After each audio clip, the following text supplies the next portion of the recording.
겠습니다. 신약 성경 33페이지입니다. 신약 성경 33페이지 마태복음 20장 1절로 16절까지 말씀이 되겠습니다.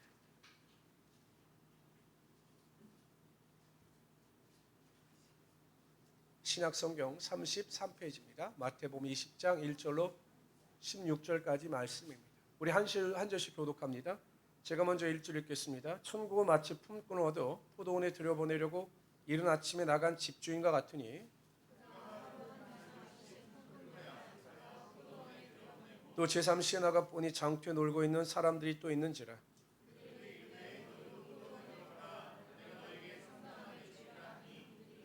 제6시와 제9시에 또 나가 그와 같이 하고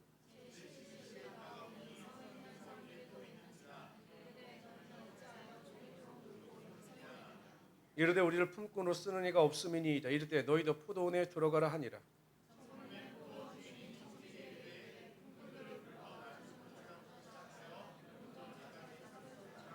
제11시에 온 자들이 와서 한 데나리온씩을 받거늘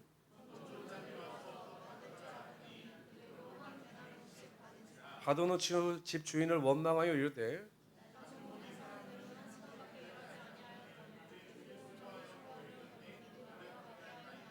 주인이 그 중에 한 사람에게 대답하여 이르되 친구요 내가 내게 잘못한 것이 없노라. 내가 나와 한 데나리온의 약속을 하지 아니하였느냐.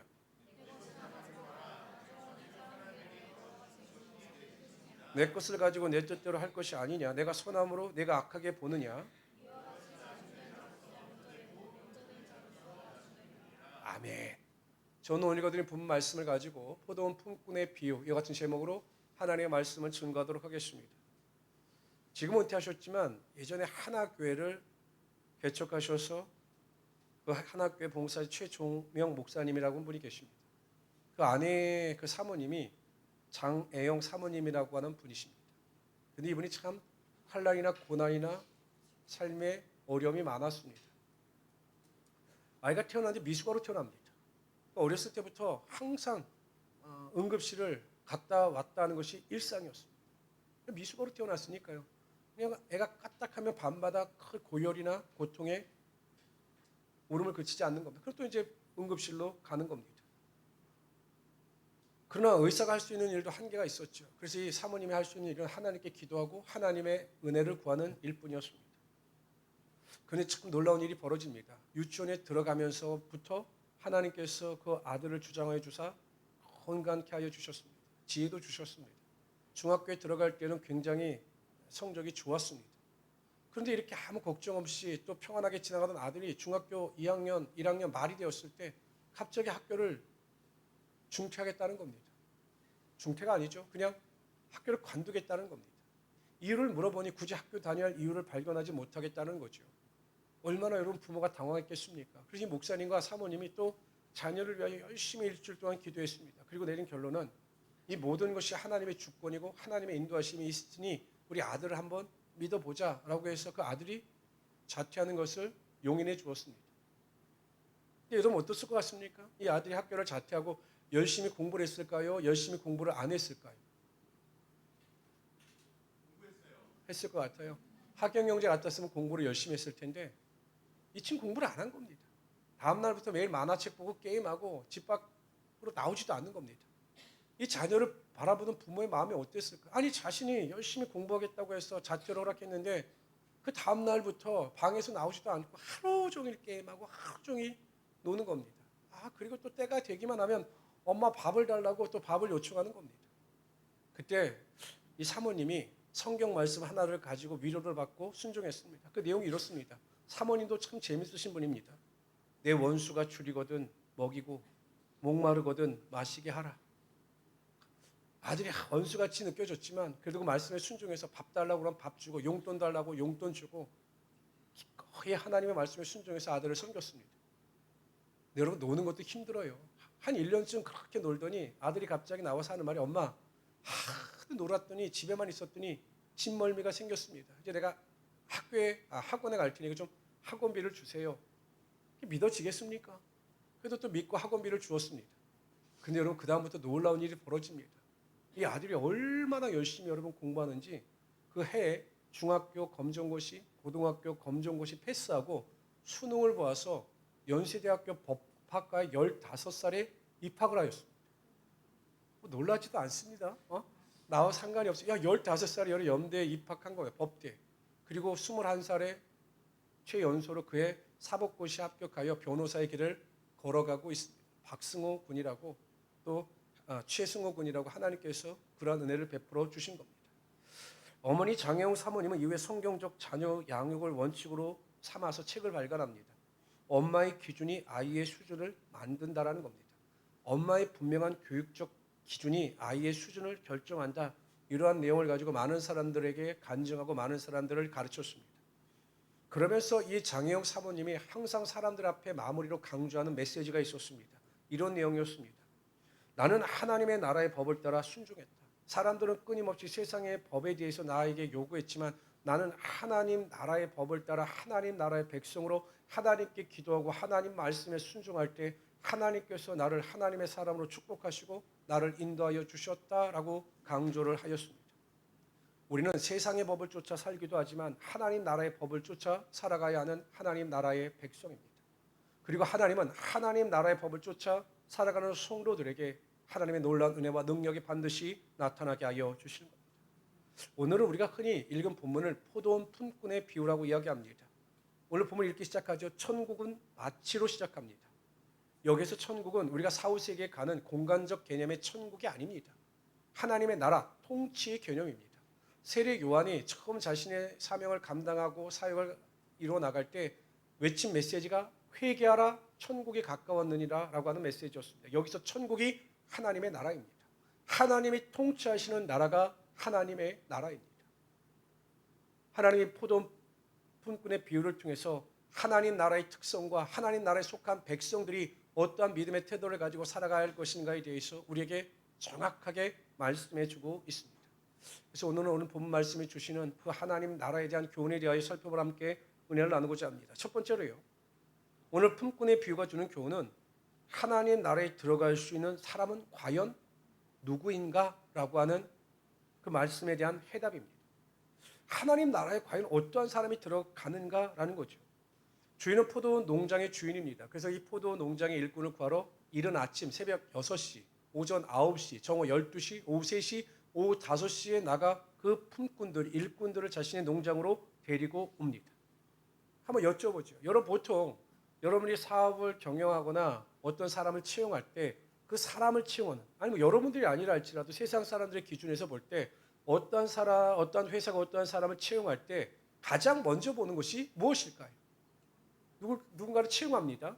채용할 때 그 사람의 무엇을 가장 먼저 볼까요? 외모일까요? 외모일 수도 있겠네요. 외모가 중요한 데는. 대부분 보는 것은 그 사람이 얼마나 이 일에 합당하는가, 얼마나 능력을 가지고 있는가를 기준으로 삼아서 일꾼을 또한 사원을 뽑는 것이 일반적인 모습입니다. 여러분 오늘 본문에 보세요. 이 포도원 농장의 주인은 이 관리자는 사람을 데려올 때 그 사람이 내 농장에 얼마나 일을 잘할 수 있느냐라고 그 사람의 능력을 보지 않았습니다. 오후 5시에 나갔습니다. 저도 예전에 학교 다닐 때는요, 이렇게 인력 시장에도 제가 나가봤거든요. 근데 제가 잘 안 뽑혀요. 왜 안 뽑히냐면 일을 못하기 때문에 잘 안 뽑혀요. 어떤 데 이제 가냐면 이제 주로 힘쓰는 데 제가 가고 했거든요. 늦은 시간에. 보통 아침 일찍서부터 인력 시장에서 뭐 미장 뭐 이렇게 부르면 또 이제 나갑니다. 그러니까 저는 뭐 기술이 없으니까 저는 뭐 한 10시쯤이나 돼야 이제 좀 갑니다. 일찍 가면 한 8시에도 가고. 그러니까 여러분 5시까지 인력 시장에 남아있다라고 하는 것은 이 사람은 정말로 별 볼 일 없는 사람입니다. 포도원 농장에서도 굳이 필요한 사람이 아니에요. 그런데 주인이 그 5시에 그 포도원 농장에 그 사람을 데리고 갑니다. 여기에서 예수님께서 강조하시는 그 메시지의 핵심은 무엇이냐? 하나님의 나라는 자신의 능력이나 스펙이나 재물의 소유에 의해서 들어가는 것이 아니라 전적인 주권적인 하나님의 선택과 은혜에 의하여 하나님 나라에 들어갈 수 있게 된다는 것입니다. 그러니까 여러분, 저와 여러분이 하나님 나라의 백성이 되고 구원을 받아 하나님의 자녀가 된 것은 우리의 공로나 노력이나 능력이 아니라 하나님께서 우리를 사랑하시고 택하여 주사 하나님의 나라의 백성 삼아 주셨기 때문에 우리가 하나님 나라에 들어갈 수 있게 된다는 것입니다. 성경은 분명히 말씀하십니다. 로마서 8장 29절에 이렇게 말씀하십니다. 하나님이 미리 아신 자들을 하나님은 우리를 미리 아셨습니다. 우리가 이 땅에 태어나서 존재할 때 우리를 아신 것이 아니라 우리가 하나님의 은혜 가운데 어머니 뱃속에 있기 전에 태의 열매로 태의 상급으로 생기기도 이전에 창세 전에 이 세상이 만들어지기 전에 하나님께서 우리를 아셨다라는 거예요. 그리고 어떻게 하셨느냐? 또한 그 아들의 형상을 본받게 하기 위하여 미리 정하신 겁니다. 또한 그로 많은 형제 중에서 맏아들이 되려 하게 하심이라. 또 미리 정하신 그들을 또한 부르시고, 우리를 부르십니다. 부르신 그들을 또한 의롭다 하신 겁니다. 우리를 택하여 부르시고 하나님께서 우리를 의롭다 칭하심으로 말미암아 우리를 구원하여 주셨고, 또한 우리를 영화롭게 하사 하나님 나라의 백성이 되게 하여 주신 겁니다. 에베소 1장 4절 5절에 보면 그 창세 전에 그리스도 안에서 우리를 택하사 우리로 사랑 안에서 그 앞에 거룩하고 흠이 없게 하시려고 그 기쁘신 뜻대로 우리를 예정하사 예수 그리스도로 말미암아 자기의 아들들이 되게 하셨느니라고 말씀하셨습니다. 하나님의 전적인 구원은 하나님의 주권적인 선택입니다. 우리가 잘나서 똑똑해서 능력이 있어서가 아니라 아무 이유나 조건 없이 하나님께서 우리를 사랑하사 우리를 택하여 주시고 우리를 구원하여 주셔서 하나님 나라의 백성 삼아 주신 겁니다. 그렇기 때문에 우리는 구원 앞에서, 하나님의 구원 앞에서 겸손해야 합니다. 우리를 구원해 주신 그 은혜 앞에서 우리는 하나님을 찬양하며 하나님께 영광을 돌리며 살아갈 수 있게 된다는 거죠. 여러분, 얼마나 감사한 일입니까? 그렇기 때문에 정말 하나님 안에서 구원의 은혜와 능력을 경험하고 그 은혜 가운데 살아가는 성도들은 삶의 형편이 어떠하든지 간에 항상 감사하고 기뻐하며 하나님께 영광을 돌리며 살아갈 수 있게 된다는 것입니다. 저는 구원받은 그 은혜에 대해서 매일 감사하고 매일 하나님께 찬양하며 영광 돌리며 살아갈 수 있는 우리 성도들이 되시기를 주님의 이름으로 축원합니다. 그런데 문제는 무엇이냐? 여러분, 누군가를 정말 뜨겁게 사랑합니다. 여러분들 가정을 이룬 분들 보시면 사랑해서 결혼하신 것 아닙니까? 그렇죠? 그렇죠. 근데 참 인생이 이상하. 왜 이렇게 다 웃으십니까? 아니에요. 근데 참 인생이 이상합니다. 그냥 결혼하기 전에는 막 서로 그냥 너 없이는 못 살아. 내가 너 없이는 못 살아. 이래서 결혼하고서 나서 한 5년 지나면 내가 너 때문에 못 살아. 너 때문에 못 살아. 이렇게 바뀐다는데 이 사랑의 유통기한은 3년밖에 되지 않아요. 인간은 항상 실증과 망각의 동물입니다. 근데 여러분, 은혜도 마찬가지입니다. 오늘 본문에도 보세요. 처음에 6시에 포도원 주인이 그 사람을 선택하여 포도원 농장으로 데리고 왔을 때 얼마나 감사했을까요? 야, 오늘도 내가 정말 알지 못하는 그 불안한 가운데 나왔는데 이 사람이 나를 택하여서 나를 농장으로 불러줬으니 얼마나 은혜가 감사하냐. 그래서 일을 했어요. 근데 나중에 보니까 6시에 온 자기나 5시에 온 사람이나 똑같이 한 데나리온을 받으니 성경에 뭐라고 나오냐? 그것 때문에 주인에게 원망했다라는 겁니다. 처음 불렀을 때 그 감사와 감동이 사라지고 비교하게 되니까 그 삶의 원망과 불평이 나타나게 되었다는 겁니다. 우리 인생도 마찬가지입니다. 처음에 우리가 하나님께서 나를 구원하신 은혜에 대하여 감사하고 감격하여 살아가지만 때로는 그 믿음이 은혜가 연약해져서 우리가 언제 구원을 받았느냐, 은혜 가운데 구원을 받았느냐라고 하는 생각을 가지고 원망하고 불평하며 살아갈 때가 있습니다. 예전에요, 조우라고 하는, 제가 읽은 책인데 조우라고 하는 흑인이 있었습니다. 아주 술 중독병이었습니다. 바로 마을에서 내놓은 사람이었습니다. 흑인이었습니다. 그러다가 동네에서 술을 먹고 싸움이 붙었는데 그 조직폭력배들하고 싸움이 붙은 겁니다. 그래서 어떤 조직폭력배가 칼을 던졌습니다. 죽을 수도 있는 위기 가운데 그 칼을 막아준 사람이 있었습니다. 그 동네 목사님이셨습니다. 칼을 이렇게 막으셔서 손으로.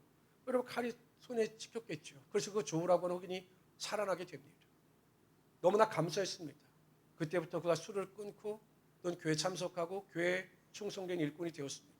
그러나 인간의 본성이라고 하는 것이 정말로 만만치 않은지라 예전에 그 쓴뿌리가 아직도 남아있는 거죠. 결정적인 순간이 되면 그 마음속에는 분노가 끓어오르게 되고 그 분노를 주체하지 못하고 막 사람들에게 예전과 같은 습관으로 대하게 되는 모습이 나타나게 되었습니다. 근데 놀라운 사실은요, 아무 말 없이 그 목사님이 그 조우를 구할 때 난 그 손에 상처를 보여주면 이 조우가 그냥 잠잠해지는 겁니다.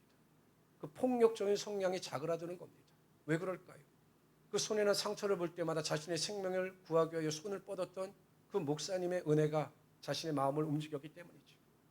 우리 마음속에 원망이 솟아나고 자꾸 비판과 정죄가 솟아나고 하나님께서 기뻐하시는 마음과 생각이 생길 때마다 여러분, 예수 그리스도의 십자가 보혈의 은혜와 하나님의 구원의 은혜를 기억하시기를 바랍니다. 하나님이 나를 사랑하시고 은혜 가운데 나를 이렇게 구원하여 주셨는데 내가 이 정도 행하지 못할까? 이 정도로 내가 무너질까? 라고 하는 마음을 가지고 원망과 불평이 아니라 그 은혜 가운데 항상 감사하며 살아갈 수 있는 하나님의 귀한 성도들이 되시기를 바랍니다. 그러면 우리가 좌로나 우로나 치우치지 아니하고 항상 하나님의 말씀 안에서 승리하며 살아갈 수 있게 되는 것입니다. 이러한 믿음을 가지고 승리할 수 있는 하나님의 귀한 성도들이 되시기를 주님의 이름으로 축원합니다. 두 번째, 품꾼의 비유가 주는 교훈은 하나님은 우리를 하나님 나라의 품꾼으로 부르셨다라는 겁니다. 오늘 비유에서 보듯이 우리를 잔치집의 손님으로 부르신 것이 아닙니다. 또 관광객으로 부르신 것도 아니고 인생을 엔조이하라고 우리를 부르시는 것이 아닙니다. 하나님께서 하나님 나라에 분명히 우리를 일꾼과 품꾼으로 부르사 우리에게 하나님의 일을 감당케 할 그 사명을 우리에게 주신 겁니다. 다메섹 도상에서요, 사도 바울이 예수 그리스도를 만납니다. 사울아 사울아 왜 네가 나를 핍박하느냐? 누구십니까? 나는 네가 핍박하는 나사렛 예수라. 그 음성을 듣고 사도 바울이 예수님 앞에 꼬꾸라집니다. 근데 여러분 참 사도 바울이라고 하는 분은 놀라운 사람입니다. 우리 같으면 그렇게 예수 그리스도의 음성을 듣고 구원을 받게 되면 그냥 그 구원받은 것에 대해 감사하고 만족할 텐데 사도 바울은 거기서 한 걸음 더 나갑니다. 뭐라고 이야기합니까? 주여 내가 무엇을 하리이까? 내가 이제 주님을 위해서 무슨 일을 하기를 원하십니까? 라고 자기가 해야 할 일에 대해서 예수님께 여쭙니다. 그저 예수님께서 이 사도 바울이 품꾼으로서 일꾼으로서 해야 할 일에 대해서 분명히 말씀하십니다. 일어나 너의 발로 서라. 내가 네게 나타난 곳은 내가 나를 본 곳과 장차 내가 내게 나타날 일에 너로 종과 주인을 삼으려 함이니 이스라엘과 이방인들에게 내가 너를 구원하여 그들에게 보내어 그 눈을 뜨게 하여 어둠에서 빛으로 사단의 권세로 하나님께로 돌아오게 하고 죄사함과 나를 믿어 거룩하게 된 무리 가운데 기업을 얻게 하리라. 이방인의 사도로 세우사 그들에게 복음의 빛을 비추게 하며 그들을 통해서 하나님의 능력이 나타나게 하시기 위하여 사도 바울을 택하셨고 그러한 일을 사도 바울에게 맡기신 겁니다. 사도 바울은 품꾼으로 일꾼으로 자기를 부르신 하나님의 뜻을 알았습니다. 순종합니다. 고난과 환난과 살인의 위협 앞에서도 그는 낙심하거나 절망하지 아니하고 하나님께서 부르신 그 부름의 상을 위하여 걸어갑니다.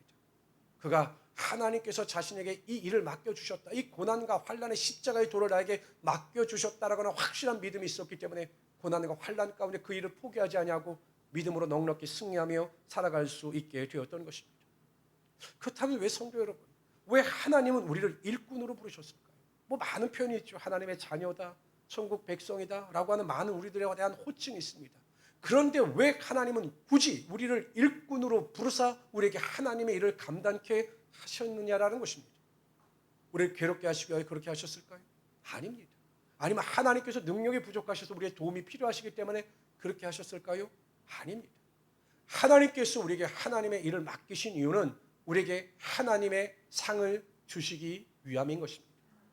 하나님은 단지 우리가 구원받는 것에 대하여 만족하지 않으십니다. 우리가 이 땅에서 구원을 받아 하나님의 자녀가 될 뿐만 아니라 이 땅이 아니라 하나님 나라의 상급을 쌓음으로 말미암아 우리가 하나님 나라에 들어갔을 때 자신이 쌓은 그 상급으로 기뻐하며 영원히 하나님의 은혜 가운데 왕노릇하며 살아가기를 원하시기 때문에 하나님께서 우리에게 일을 주시고 그 일을 감당케 하여 주사 우리가 상 주시기를 원하시는 하나님이 되시기 때문입니다. 여러분 보통 어렸을 때 아이들이 이제 좀 돈에 대해서 눈이 뜨게 되면 용돈을 달라고 합니다. 여러분 보통 아이들이 엄마 나 용돈이 필요한데 용돈 주세요 하면 그냥 용돈을 주십니까? 잘 안 주시고요. 딴 분들은 어떻게 하십니까? 우리 윤진 집사님 어떻게 하십니까? 안 줘요. 그냥 카드를 주십니까? 요즘 모르겠는데 예전에 우리 같은 경우 보면 엄마들이 이제 뭐 돈을 좀 주세요 그러면 일을 시키십니다. 아버지 구두를 닦으면 100원. 뭐 청소 쓰레기통을 비우면 뭐 200원. 이렇게 어떤 일을 우리에게 맡기고 또 그 일을 다 이루었을 때 용돈을 주셔요. 그럼 한번 생각해 보세요. 부모가 자녀에게 내가 용돈을 줄 테니까 이 일을 해라 라고 할 때 아이들을 부려먹기 위해서 그 일을 맡길까요? 아니면 그냥 용돈을 주기 위해서 어쩔 수 없이 그 일을 맡길까요? 그 일을 통해서 어떤 부모가 이득을 받기 위해서 일을 시키는 것이 아니라 비록 내가 이 아이에게 용돈 주기를 원하지만 그래도 이 일이 아이의 인생에 도움이 되기 때문에 그래도 책임감을 느끼게 되기 때문에 그 일을 맡기는 겁니다. 그러니까 자식들에게 용돈을 주기 위해서 일을 맡기는 것은 용돈을 더 확실하게 주기 위해서 그렇게 맡기는 것이지 아이들을 부려먹기 위해서 그 일을 맡기는 것이 아니라는 사실입니다. 마찬가지입니다. 하나님은 우리에게 일을 맡기시되 그 일보다 우리에게 상 주시기를 원하시는 하나님이 되신다는 거예요. 여러분, 사도 바울은 그걸 알았습니다. 하나님께서 나에게 고난을 허락하신 이유, 고난의 깊이를 더 크게 허락하신 이유는 나를 힘들게 하고 어렵게 하려고 하신 이유가 아니라 나에게 더 큰 상을 주시기 위하여 그렇게 하신 것이다라고 하는 확실한 믿음이 있었습니다. 그러니 여러분이 고난을 당하고 환난을 당하고 어려움을 당할 때마다 사도 바울은 낙심한 것이 아니라 더 기뻐했죠. 왜? 하나님 나라에서 나의 상급이 더 크기 때문에 더 기뻐하는 것입니다. 그래서 사도 바울은 빌립보서 3장 14절에서 이렇게 고백합니다. 푯대를 향하여 그리스도 예수 안에서 하나님이 위에서 부르신 부름의 상을 위하여 달려가노라. 저는 우리 모든 성도들이 이 사도 바울의 고백처럼 하나님 나라의 푯대를 향하여 부름의 상을 바라보면서 하나님께서 나에게 맡겨주신 그 일꾼으로서의 사명을 온전히 감당해 나갈 수 있는 우리 성도들이 되시기를 바랍니다. 그렇게 해서 여러분, 우리는 끊임없이 하나님 앞에 질문을 던져야 합니다. 하나님, 내가 우리 교회에서 하나님께서 나에게 맡겨주시고자 하는 일이 무엇입니까? 가정에서, 하나님, 이 가정에서 어머니로서, 남편으로서, 아내로서 나에게 맡겨주신 하나님의 일이 무엇입니까? 직장에서 사업장 가운데 우리 끊임없이 하나님께서 나에게 맡겨주신 하나님의 일에 대하여 묻고 그 해답으로 그 길을 걸어갈 수도 있어야 한다는 것입니다. 그럴 때 하나님께서 더 축복하시고 더 큰 은혜와 능력을 허락하여 주사 우리의 삶에 하나님의 귀한 능력이 나타나게 하여 주실 겁니다. 이러한 믿음을 가지고 승리하실 수 있는 우리 성도들이 되시기를 주님의 이름으로 축원합니다. 세 번째로요, 품꾼의 비유가 주는 교훈은 하나님 나라의 백성인 우리들의 신앙이 시간에 비례하지 않는다라는 것입니다. 우리 한번 16절 다 같이 한번 읽어봅시다. 20장 16절 크게 있습니다. 시작.